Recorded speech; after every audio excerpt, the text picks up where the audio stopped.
Hello everyone, how are you doing? This is MD Tech here for another quick tutorial. In today's tutorial, I'm going to show you guys how to go about changing or modifying the number of days of emails to sync up with the Gmail mobile app on your iOS or Android device.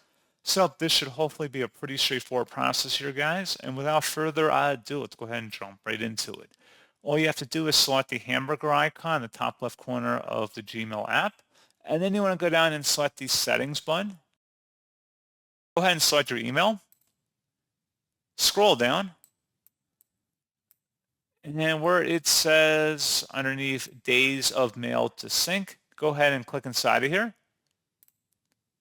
And you can adjust it by just swiping up or down, and then you would select OK to save the change. And that's all you have to do.